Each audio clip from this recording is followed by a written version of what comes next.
Live. Welcome and good morning, everybody. Episode 171 to the RINO podcast. Good morning, all. It's a beautiful, sunny, crisp September day, Sunday. Good morning. Coffee. And we are here to talk about the state of media on the right. Specifically, what is becoming very clear is the grifters. Originally, when Tucker Carlson left Fox News, however he departed there, whether he was fired or left on his own, I think he was fired. Everybody's like, where should he go? What network? What should he do? This, that, or the other. I was like, and this was after Elon Musk had bought Twitter. I said he should start his own show on X, and he did. Which made perfect sense because Musk bought X for the purposes of free speech, and thank God he did, because it is probably the only real source of actual truth in the media landscape. But the problem is Tucker has to make money. And when you make money in media, in case you haven't guessed, folks, we here at the RINO podcast aren't exactly raking it in. We have day jobs, but we're normal. And we're allowed to hold day jobs, and we do this because we care about politics, we care about our country, we care about the case for conservatism, and this is why we make it, and people listen and watch and care what we have to say. But we are careful about what we say because we mean it, and we're not looking to get paid. And that's not everybody, because they haven't developed a real skill set. Not Tucker, he's made his money, but there's a whole universe of people that have. I have yet to monetize my account on Twitter, and I feel like to do that, and I'm not going to judge people who do, right? Like, if you do, fine. I have not monetized my account yet because, first of all, I don't want to deal with the tax forms. Second of all, because the government will always come and they tend to fuck you. But you should consider it. How many Jimmy Choos could you buy? A lot. And there are LeBlanics I do want, and a pair of Chanel ballet flats. I could do it. Yeah, but then you turn into Austin Peterson. Sorry. No. We've had him on the podcast before. He is, but after the monetization, I'll talk about that. But like, look at like what Tim Pool was doing after the monetization, like just like engagement fishing, and that's not real. Like for me, it's like, you all see who I am. Like I put my face on there, and like I'm a real person, and so like my opinions on Twitter, whether you agree with them or not, like I'm myself, and so this is who I am, and that's one of the reasons why I have not done it yet. I just haven't felt like that. I feel like I wouldn't be real anymore. I don't know. But you're right. You're correct. It's a bizarre inner conflict. You are correct, because this is honestly what happened with legacy media too, but it's rapidly become with new media. If you are dependent on clicks and views and don't have a core mission statement in what you do, you are going to chase the sugar high of getting whatever you can to get eyeballs to look at you. You're competing against everybody else doing the same thing. Right. And it is, I won't say it's hard work. It's the Charlie Kirks of the world, now Tucker, Benny Johnson, to some extent the folks at the Daily Wire. It's all this competition for the same audience. There's the one commodity that is limited is time, 24 hours in a day. So your audience, for their waking hours, you want them looking at you, and if you're Daily Wire, you want them looking at Daily Wire, not the Blaze. How do you make that happen? Right. And unfortunately, you do it for shock value.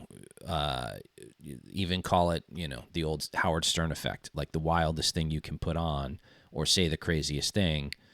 will get that engagement farming. It's a perverse incentive, but what very quickly happens, and we're seeing it now, is nobody takes you seriously. People start to not listen to you because what you're doing doesn't make any sense. It would make sense if we go to Tucker Carlson. If we go to the Tucker Carlson, I'm not even going to mention the guy's name because he's. I don't want to give him any more attention than he's already gotten. It would make sense if Tucker brought him on for him to say his spiel about how Churchill was the bad guy and Hitler was actually good. Maybe he didn't say that. I'm paraphrasing, but Churchill was the bad guy, which he was not. This guy says that on Tucker's program. Tucker has him on and takes him seriously. He doesn't challenge him. If he had challenged him and said, no, you're wrong for a litany of reasons, and so you're wrong too, Dave Smith, idiot libertarian comic, then you'd actually, even Joe Rogan does this on his show, which is why he's still taken more seriously. He pushes back. If you push back on this insanity, that's different. I think Tucker Carlson probably wanted to go the Joe Rogan route. It's just hard to do that when you live in rural Maine. I've actually been on vacation close to where he is at. It's pretty far up there. He had this historian, okay, air quotes. Yeah. Again, I studied history in my undergrad. I did American history. From historians in the history department, and it was a wild ride. I will say back when I was an undergrad, we didn't really have this like campus.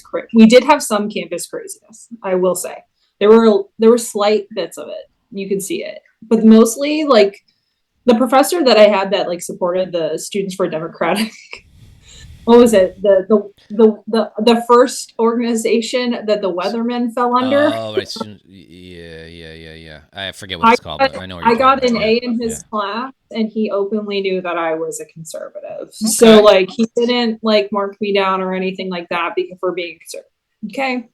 Now, with that said, okay, I disagree with a lot of historians on a lot of things in history. Okay. What's the guy? Professor Half History, Kevin Cruz, Heather Cox Richardson. I definitely the elevation of history professors to political analysts. Yeah, I definitely remember my Twitter exchange with Philip Magnus about how Kevin Cruz's book on the religious right was like completely negated by like some coin in like the 1870s or some shit. Yeah. To pretend that we didn't have like religious bodies and the religious as some sort of concept of like religious right. It was more probably because everybody back then was probably more spread out between the two political sides, but at the same time, whatever. Not trying to get into that, whatever. Yeah. Okay. I think that it is controversial and it is knowingly what I don't like is coming up with something that is knowingly contrarian. Okay. Like what you are doing with something like this, and which is what we were talking about before, is engagement farming. Saying that like Winston Churchill is actually the bad guy of World War II, completely negates, I guess, first of all, the autonomy of Nazi Germany making decisions in its fate in that time period. It completely negates Hitler making decisions, bad ones, militarily and for civilians and for the genocide of the Jews and the Holocaust. It completely negates Hitler's ability to make decisions. Okay. Correct. So you and I discussed this before the podcast, right? We talked about the bombing of Pearl Harbor. Okay. What a lot of libertarians do, and libertarian leaning, even progressives, right? Because there's a lot of those people, the Bernie Sanders types. Mm-hmm. What they'll say in their let's hate America type of spiel that they want to do out, okay, is that we deserved to have Pearl Harbor happen because of actions that we took as a nation. Okay. I'm going to straightforwardly say, and this is reality, okay? We did not have to sell the Empire of Japan oil before World War II. We were allowed to stop that sale because of actions the Empire of Japan were taking at the time as a government entity. Okay, we do not have to sell Gaza, actually, anything. That is my personal opinion. Well, we do not have to trade with Russia. Mm-hmm. We actually don't have to trade with China. So, okay. This is important because you bring up an important aspect of it, because the parallels to the one person that comes to mind is comic Dave Smith, because I've heard him bloviate on Tucker show and Joe Rogan show, where it's just like he just puts out these false narratives about what happened. But it's the victim is it like, so USA was wrong and we deserve Pearl Harbor. Now this guy Churchill was wrong. Harbor because we stopped the sale of oil to the Empire of Japan. That was their red line. They decided to do Pearl Harbor. Okay, so we need to think about this in like real world things. Okay, so when something like that happens and you do Pearl Harbor because of the lack of oil sales to Japan, okay, your government's probably going to take a massive risk assessment, because any type of conflict like that, like you attack another country, is going to come into more a bigger global conflict. Okay. And so when you do that, you take risk assessments all the time, and you're kind of like war planning and all this other stuff. Okay. Japan thought that they were going to win this, and they did not, obviously. And so we obviously took risk assessments on our side, especially with the atomic bombs dropping. Okay. My biggest thing with like the atomic bomb situation and those decisions, we were going to do a full-scale land invasion of Japan, and that would have been horrifying. Okay, like I don't think that people really understand, because they see pictures of war. War is truly horrifying. Yeah. Okay. Well, what bothers me the most, if I can just interject real quick, is the people who sort of support this, this contrarian narrative, right? Is that they do it under the guise of we don't want war. Like they think they take on this moral superiority of like, I'm against war, and yet they're defending. This is specifically this cadre of individuals, Tucker included, Dave Smith, others. When Russia invaded Ukraine, yes, but they act like the Empire of Japan didn't have autonomy in the decisions that they were making, and weren't a very functioning, like high efficiency functioning government at the time, which is straight up bullshit. Mm-hmm. Like during the early 1900s, Japan, after a very, very long period of isolation from the West on purpose, very much industrialized and got ready for war. They were very highly militaristic, very nationalistic. They were a country that, in the Pacific, they were in, quote unquote, in charge. They were an actual power. Okay. To say that because we're the United States, that we were like the big guy picking on the little guy, that's, and this is what a lot of these libertarians talk about. That's a stupid statement. Okay. The Japanese at the time, they were a functioning, very good military power in the Pacific. I do not buy this at all. So if we go into like Russia and Ukraine, okay, when this happened, I specifically remember this. We talked about this, Jeff. We talked about it on this podcast. We talked about it in the winter, because when Putin moved all of that military equipment to the border, we talked about saber rattling, and we talked about whether or not he was going to go in. Yeah. And what did I say? I was wrong about that. You said he was going to go in. I thought it was saber rattling, but nope. I said he was going to go in. He moved way too much. You have to think in terms of what they move and how much money it is. Yeah. He moved a lot of money on that border. And he went in. So what did Tucker and all of these really, really crazy right-leaning media people do, Jeff? Because when I saw the invasion of Russia happening, I saw them go through, let's talk about this. They went through the Chernobyl, like exclusion zone to get to Kiev. Like that's what they did. They went through a nuclear exclusion zone to get to this city. Okay. And then they started bombing. I mean, this was a full scale like well, they wanted to get the most eastern side of this country so they could get a land bridge down to Crimea. Like I think a really important point here needs to be made across the board, because the inverse of this will be in the Middle East, but I'll get to that in a second. The organization, whether it is a foreign government, a terrorist organization, or whomever, the ones who roll in the tanks, start bombing, start shooting first, and move your army or a group of attackers into somebody else's land, they're the ones that start the war. I know this may be hard for people who are bought off and paid by the attacking entity because they can't understand it and their brains start to work because they're grifters, and this is part of the problem, and they need to get real jobs. That's who causes it. And it's clear to everybody else on planet Earth except for you, and you need to be held accountable for that, because it's a real problem that you're distorting. I hate when the left uses the term misinformation and disinformation when they're talking about people who they just disagree with their policy. But you're bought and paid for. You're a dupe. When Russia invades Ukraine and starts bombing Kyiv and starts slaughtering citizens and rolls the tanks in, Russia is to blame. Full stop.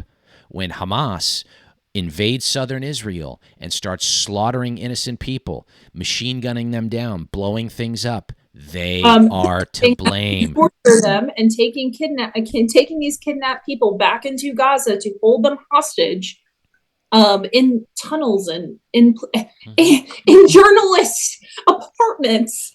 Yep. Hamas is to blame. Russia is to blame. Okay.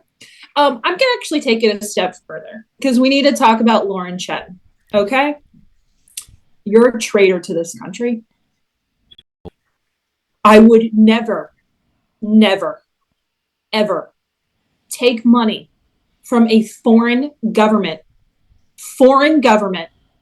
in order to put out there your grifting bullshit. You're a traitor. You are a traitor. That is what you did.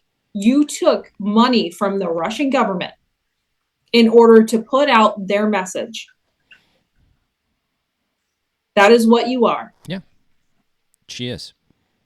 And many of them are, many other people, like, well, Tim Pool was always a dupe. I mean, that guy, that autistic idiot he's been stupid for years. He got a little bit of notoriety because for a split second, his ideals overlapped with, call it anti-statism or freedom of speech for a minute. But he's always been a moron. And the whole libertarian crew that he surrounds himself with down there, they're genuinely not smart people. But again, they've built their lives on clicks. They've built their careers on clicks. So they don't have actual marketable skills beyond that. So it's going to be a tough ride. The Tim Pool little crew, the Charlie Kirks of the world, Candace Owens, Benny Johnson, all of these people are all part of the same chasing after viewers as their primary source of income, and it's a problem. You counter that with, and we got to get into this aspect of it because then you have Julie Kelly.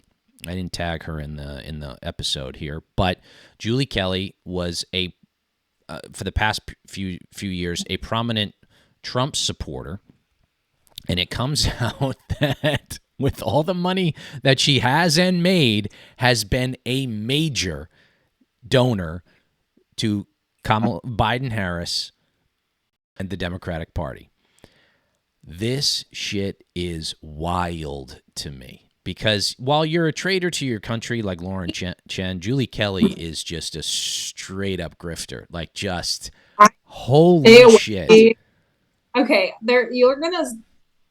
there are people that I stay away from on Twitter because like I'm not going to deal with their crazy. Mm-hmm. She is one of them. Absolutely. Okay. Like it's just crazy that this came out and she's like a hardcore Democratic and she refuses to even speak on it. Right. Right. She's acting like no, like she doesn't even say no. It's just like pretending that like, nobody's calling her out on it. Like, these donations were made in your name. Yeah. Like we're not talking about your family. We're talking about you. Yeah. These donations were made in your name. Thousands of dollars. Like I have never donated to a Democrat in my life. I donate fairly frequently to candidates and campaigns. I've never. I have donated to a Democrat one time, Jeff. Boo. One time, $1. All right. I gave it to Mike Get Gravel in 2019 so he could make the debate stage because he promised that he would kick Joe Biden's ass. Okay. I donated. The closest I've come to donating to a Democrat is a few months ago. I lost a bet and had to give $40 to Larry Hogan. That's the closest I've come to donating to a Democrat. Look, he still has an R. His name. I'm just throwing it out there. I'm giving. Look, he's a moderate squish, and I hope he wins the Senate seat. I do, but this is a problem. Like and here's where I like X and what Elon's done, because what will happen, and it's already happened, and we called this a few months ago. When Candace Owens left the Daily Wire, she's gone to shit. She's just she's a tool for mockery now. Steven Crowder, gone. Candace Owens, gone. Benny Johnson soon will be gone. Tucker, if you know, you've seen in the past few months because he's really lost his stuff, gone. By the way, I'm a reasonable drive from Tucker. I'd love to go on the show and just be like, what the fuck happened to you? Like, but if this happens to catch his ear, I would totally go up to Maine and argue with him. Where he's is not that far of a drive from. I mean, no, it's not that far. We're outside Boston. We're not bad. But there's where now we get into the serious people, and we were talking on the Patreon episode about you caught the Bill Maher. What's it? Actually, why am I forgetting the name of his show? Real Time. Real Time. Real Time. So he had Rich Lowry on, and H.R. McMaster, and some other lib who I hadn't really heard of. It's John Avalon. He used to be John on Avalon. CNN. Okay, so what's it? He's married to the granddaughter of a Republican president, Hoover. Oh, okay. Is he married to Margaret Hoover? Mm-hmm. Oh, she's hot. Men, I swear to God. Oh, please. You like Hassan Minaj or what that guy, the Palestine guy, that clip. The what? The Hassan, what's his face? The Hassan Piker, he is hot. I mean, I'm gonna admit it. Okay. He's hot. Well, he's a socialist. And you like John Ossoff, so he's hot too. Okay. I don't even with the glasses on, it's just a thing. Right. Point being, so Bill Maher has his Friday night show. If your algorithm is anything like mine, you get extended clips on X fed in Saturday morning when you're waking up of what he says, and it's an actual dialogue of back and forth of ideas, an exchange of ideas in an open forum, and it is far superior to anything out there in mainstream media. And I'm gonna say this now in new media. In legacy, it's like Bill Maher's having the other. I want to see the disagreement. I want to see the argument, because mostly liberals lose the argument when the argument takes place. It doesn't happen anywhere in Boston's media ecosystem. It doesn't even happen. It doesn't happen on CNN. It doesn't really even happen on Fox. It's all one side. Everybody's become compartmentalized. And what Tucker should realize is, if he wants to get back to being taken seriously, which we're probably past that point, is he needs to have on people with whom he disagrees and disagree with him and have out the argument. And he used to. Like, that's the thing. Right. Like, 90s Tucker actually believed in something, but nowadays it's just, I don't know, garbage. I mean, I agree with that, right? Like, I wish that in the United States and I think it would help with polarization so much. And this is the reason why when like Kamala was like, I will not go on and do a Fox News debate with Trump. Like, I was just like, you suck. Like, it's childish. It's childish. Right. Like, you are a child. Well, she's the size of a child. She is 5'4".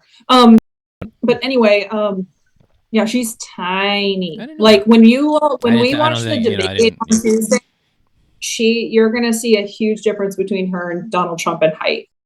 Because apparently they're not going to be doing anything for her height because that was a part of the, I don't know. They need a They've been going back and forth. They need a box for her to stand on. Well, so there's another aspect to this. So I bring up Bill Maher and Rich Lowry because Rich Lowry's editor of National Review, and that is a gold standard to me. I'm a subscriber to National Review. I take what they have to say seriously because they take what they do seriously. They have built an institution, a conservative institution, that is focused on being right, not getting clicks. Now, they want subscribers and they want viewers, but they're not doing it at the expense of the original mission, and they're careful about it, and they're methodical about it, and they have differing points of view. You know, you can have the different ideas on foreign policy, you know, because there are people there that do not want to support Ukraine. You know, Michael Brendan Doherty, in that sense, that don't want to get dragged into the Ukraine-Russia conflict, and different varying opinions on Israel and Gaza. Okay, great. Let's have those discussions, but they're thought out. They make their cases. When there is disagreement, MBD on the editors, I disagree with him a lot on it. I disagree with a lot of what he puts forth on the podcast, but they do so in a respectful manner. He comes from like the old right, I think, more paleo conservative than that. And so, yeah, but I think that they're able to disagree in a respectful manner. Yeah. What I don't like is the yelling and all that jazz. I don't think the left is really able to have those conversations. I will straightforwardly say that. No. Like when you get on MSNBC, like you don't see a Republican that actually is a Republican on MSNBC. You see Adam Kinzinger crying or whatever he's saying on there. You see like all these former conservatives that just say straight up garbage. I think MSNBC is actually worse than Fox News in a lot of ways because Fox News actually brings on Democrats that disagree with them a lot of the time, especially during the day.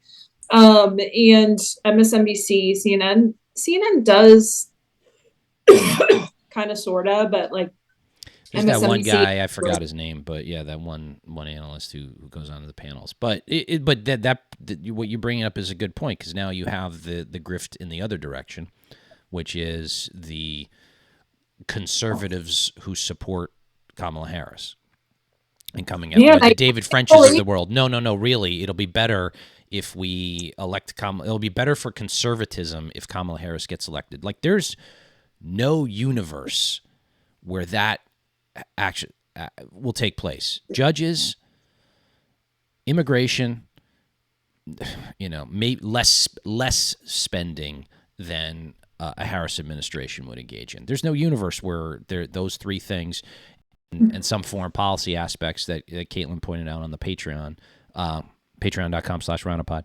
that there's no universe where that's the case. There's no conservative case for Kamala Harris getting elected. So they're doing a grift too, so they can get paid by legacy media to say no, really. Oh, Trump's that far out there. Okay, and they go January 6th. It's like, yeah, that was bad. It was bad, but communism is worse. Price controls are worse. Open borders are worse. Objectively, they are, and that's where even my one of my favorite writers in the world, Jonah Goldberg, still listen to his podcast. Where this is where we're just going to part ways. I think to say Jonah has been like really awesome lately. Like the way that I think that he's clear-eyed and seeing what's going on now. Like I do. He hates Trump. Cool, but he hasn't lost what he believes in, right? Like, you see Adam Kinzinger, he has lost everything. You see David French, he is backflipped into mental gymnastics going for gold. Jonah still stands on this. I don't want to say stands on a pedestal, but he still stands on his box and he's like, this is what I believe in, and it's not changing. And I don't care. It's not changing for Donald Trump and it's not changing for Kamala Harris. And this election is not going to change who I am. And I respect that. The thesis, though, that right now is out there on for, call it the dispatch contingent, which is different than, say, Rich Lowry, NRO, is that with the election, it will be better for conservatism, maybe slash the country, if Kamala Harris got elected over Trump. And I cannot, there's not a strong case for that because they think there's some sort of Wait, that's what they think over the dispatch? I heard Jonah say that, like he's thinking that. He's not, he says he's not sure. Okay, because obviously he's not going to vote for either candidate, right? So who are you going to vote for? So you and I are both voting for Trump. We're holding our nose and voting for Trump because he's arguably better than Kamala Harris. Okay, that's pretty much, I say where 80-90% of conservatives are. But there's a strong holdout where they're like, no, I don't like either. I don't have to do it. Like, it's sad that I don't trust Kamala Harris with our democracy. Like that's like the thing is I don't. Like we talk about Donald Trump and not trusting him with American democracy. I don't trust Kamala Harris with our democracy. They want to stack the Supreme Court. They, get rid of the Electoral College, make D.C. and state, Puerto Rico statehood, all for pure power plays, not for actual. They're importing illegal immigrants so they can boost the next census. So that they can, when reapportionment comes around, they've said it many times. Yeah, because New York is about to lose seats. Like California is about to lose seats. Yeah. Like it's in Florida, this is part of their plan. So they have to do that. All of those things far outweigh Trump's conspiratorial mindset about him losing 2020 election. It just does because it's an out and out collective effort on their part. Trump's one person. He'll eventually go away. And when he does, a lot of the cranks that have been around before and will be around after will subside. But that doesn't, the left's goals will be more achieved if Harris gets elected. Full stop. They'll get rid of they've talked. There's a good chance they'll get rid of the filibuster. All of these things that erode our quote unquote democracy that people find so precious. So it's Trump's not a bigger threat in that sense. And they're not doing it with a true, they're not doing, so like we have an electoral college in this country. We do not have a direct democracy. They're not doing it with like true American democratic ideals in mind. Like they're doing it, we're made up of 50 states. You might as well be 50 different countries in this great United States. Like where I grew up in Kentucky is way different from Massachusetts. Like these people we're entirely different. The reason why our country's, our constitutional republic has been able to get past a civil war, a bloody one, and overcome that is the way that we come together and we do this experiment in American democracy. I'm sorry, but like the Democrats, when they talk about the things that you have mentioned, packing the Supreme Court, getting rid of the legislative filibuster as a power play, not as a wanting to reform the system in general. When they talk about these things, when Nancy Pelosi tries to unseat a House representative over 6 votes after the state certified the election through the House, that's problematic. Do you see Republicans doing that? Did you see Kevin McCarthy doing that? Did you see Mike Johnson doing that? Right. No. I don't trust Democrats with our democracy based on the things that they say and the actions that they take. And this is problematic when you talk about, would you rather vote for Trump or Kamala Harris based on these certain issues? It's like, I don't trust Democrats with our American democracy. This is based on what they say. Yeah, what they say and what they want to do. They're open about it. So when Jonah makes that case or considers making that case, I have to go, no. And you so don't with each of those, but with each of those arguments that come out, whether it's Tucker, whether it's anybody on the right, whether David French and now Jonah a little bit, I hear that and I go, you're letting, your motives to make that argument aren't reason based. So whether you're Lauren Chen and you're a bought and paid for traitor to the country, whether you're a grifter who just needs to get paid for clicks, whether you're trying to get the accolades and some sort of sadomasochistic play, and you're David French and want to get on MSNBC, or you're just your visceral hatred for Trump has clouded your judgment and you're Jonah, and you say, well, maybe it better if Kamala Harris gets elected. All of those different scenarios, when you boil it down, remove your credibility, lower your standing. We're the ones who are still there. Even like Charles C.W. Cook on National Review, he's not going to vote for either, but he's not going to pretend to make a case that Harris would be better for, in the White House, which is that. Logical, and I respect that. Which I can respect, because he's sitting right. Like, the thing is like, he's not going to pretend that it. Yeah. You don't have to. And I believe Rich Lowry's going to, and Rich Lowry will vote in the affirmative for Trump based on just a plus minus, pros and cons kind of thing, and that's logical too, which is where we're at. So look, the all of these folks who have been compromised by their own decision making, Julie Kelly, Benny Johnson, Lauren Chen, Candace Owens, Tucker Carlson, the whole litany of them will eventually fade into the distance. Just like Steven Crowder, you don't hear much from him anymore. He doesn't have much of an audience. Just like even the far right, the new right, or with the alt right, Milo Yiannopoulos. It's like he's actually making a comeback because he's fighting with Nick Fuentes, which I think is fucking but hilarious. Again, like they're so fringy. Like they got out, right. They got pushed out way earlier. And Milo Yiannopoulos, even though he was rather funny at times, he probably did so much cocaine he had to have all his teeth replaced. Yeah. But look, that'll fade away, and Tucker is still a very likable guy, and could make, I would say, a comeback, but he's got to just be exposed to more people who are willing to tell him, like, shut the fuck up, or not shut the fuck up, but like, you're wrong, you're fucking wrong. And, right. Have those people on and be like, what are you talking about? Well, anyway, he should. All right, did we miss anything? I don't think so. This is good. I mean, this needs to be said, and maybe a few people who will who need to hear this will hear it, but the institutions are there for a reason, and look, this is why free speech matters, and why I'm very grateful Elon bought Twitter, because these arguments need to be have out. I am with him, and he has been adamant recently about free speech is the number one issue for this election, and for me it is. For me, it absolutely is. I mean, granted, I'm voting on Trump on immigration, judges, spending, because that's a net positive. But what Tim Walz has said on the record, what Kamala Harris has said on the record, what all kinds of liberals and progressives have said about how they want to stifle free speech and shut things down. Robert Reich the other day, writing an article in a UK paper about he wants to shut down and monitor and censor speech. No way, never. Can't happen. God bless America. All right, folks. We're going to wrap this one up.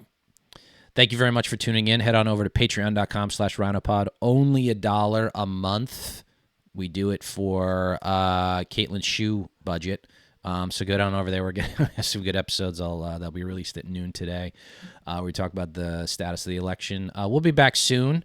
Perhaps next week, perhaps sooner than that. There's a debate. My birthday is on Tuesday, and there's a presidential debate, so we'll have a lot to discuss the next time around. So until then, bye-bye.